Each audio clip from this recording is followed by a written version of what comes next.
L'invité de TV5 Monde, semaine spéciale Québec avec, pour parler de chansons québécoises, un seul nom, un grand nom, Gilles Vigneault qui est avec nous ici depuis Montréal. Bonjour Gilles Vigneault. Bonjour, c'est un grand Patrick plaisir Simonin. de vous accueillir. Et puis votre nouvel album porte un titre prémonitoire, Arrivé chez soi. J'ai envie de vous dire, vous voyagez dans le monde entier, ça y est, vous êtes arrivé, vous êtes chez vous ici, à Montréal? Pas nécessairement parce que Natasha Cohen sera un peu jaloux. Ouais. Mais arriver chez soi, dans ce titre, cela veut dire arriver en dedans. Ouais. Après avoir voyagé, chanté, parlé beaucoup, des fois trop, à l'extérieur, c'est-à-dire un peu partout, sur des scènes et dans des restaurants et ailleurs, dans des maisons, sur la plage, ou partout. Après avoir beaucoup parlé ou voyagé, tout à coup, arriver chez soi, c'est la possibilité du silence. Silence qui repose tout le monde. Hein. Ouais. Ouais. Mais la possibilité de se retrouver soi-même en soi et de regarder dans la cale s'il reste encore de la cargaison à aller décharger quelque part. Oui, parce que quand on dit pour nous, c'est Montréal, on voit ici Montréal en direct sur ces images à côté de nous. Ouais. Hein, c'est cette ville que vous aimez. C'est ça aussi chez vous. Que j'aime beaucoup. Ouais. J'aime aussi beaucoup Québec. Il y a deux villes que j'aime dans le Québec, en particulier, à part les villages. Ben là, les villages, Natasha Cohen arrive en tête, c'est sûr. Mais puis il y en aurait d'autres.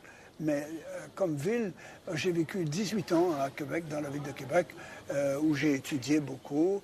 Je devrais dire que j'ai étudié 8 ans à Rimouski aussi. Oui.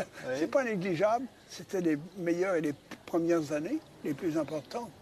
Et puis après ça, vivre à Montréal, ça voulait dire exercer ce métier de saltimbanque, comme on a dit souvent. Ce métier d'aller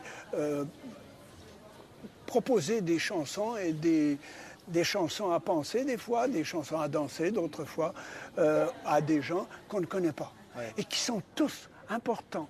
Et qui, pour moi, ont tous la même importance, qu'ils soient de Tombouctou, s'ils entendent de français, ou de Blanc-Sablon, l'autre de Blanc-Sablon, au bout de la route, après Natasha Cohen, et la route qui viendra, ou à Maillardville, à côté de Vancouver. Ça veut dire que Montréal... Ça veut dire...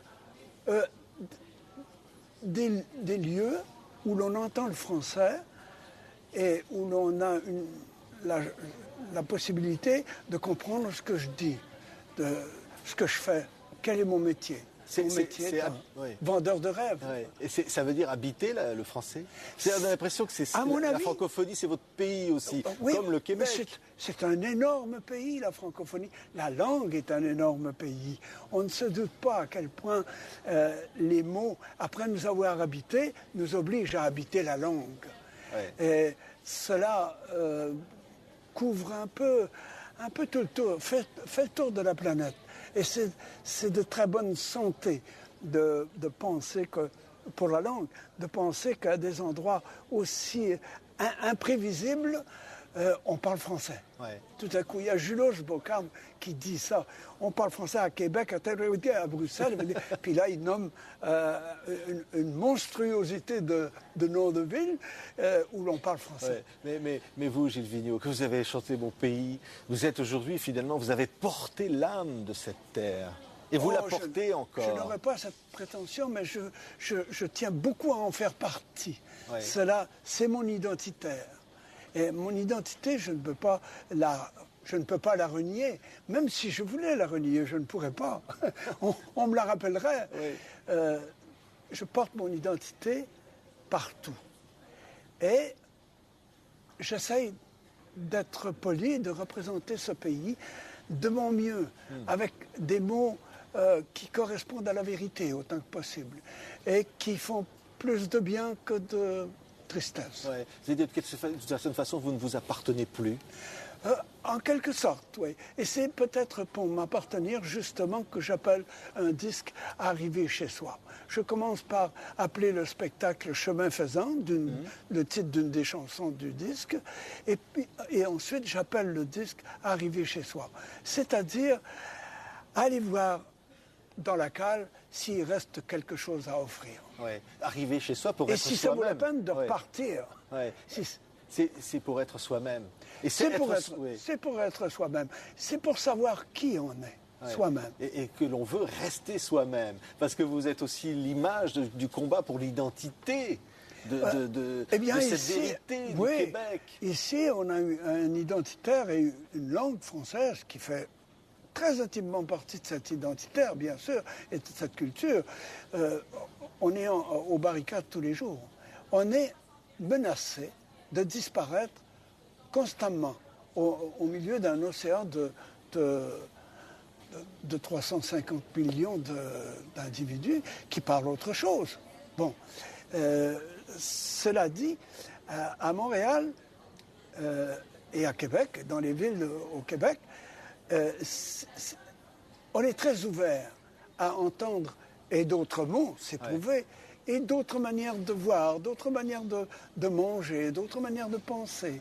Le Québec est, à mon point de vue, un des endroits au monde où on comprend le mieux ce que c'est que d'avoir été étranger. Parce que nous l'avons été. Mais vous racontez évidemment l'ordinateur, le portable, on se dit le monde, l'uniformisation du monde. Vous vous sentez, et vous dites mon pas c'est ralenti parce que l'âge vient, mais j'ai toujours cette force de jeunesse en moi pour résister. C'est inquiétant toutes ces merveilles qui vont permettre à un navigateur de faire le tour de la planète dans les secondes qui suivent. Mais il faut aussi considérer que si un jour il y a une conscience planétaire qui nous force, nous, les 7 ou 8 milliards d'humains qui seront là, à réfléchir assez pour arrêter de se faire la guerre et de commencer à inventer peut-être la paix autour du monde. Ce sera grâce à ces machines-là qui nous auront mis en contact les uns avec les autres de façon plus directe que les grands discours et les grands sommets de G7, G20, G8. Être québécois, c'est être jeune dans le cœur. Oh, je l'espère. En tout cas, pour moi, c'est un projet. C'est toujours un projet d'être québécois, mais québécois reconnu à la face du monde, à la Société des Nations. Et la jeunesse, c'est un projet. Merci infiniment Gilles Vigneault d'avoir été l'invité de cette semaine spéciale Québec pour TV5 Monde. Demain, quel plaisir, quel honneur. À cette même place, Neil Bissoundat, écrivain québécois. Merci à vous, à demain. À demain, au plaisir.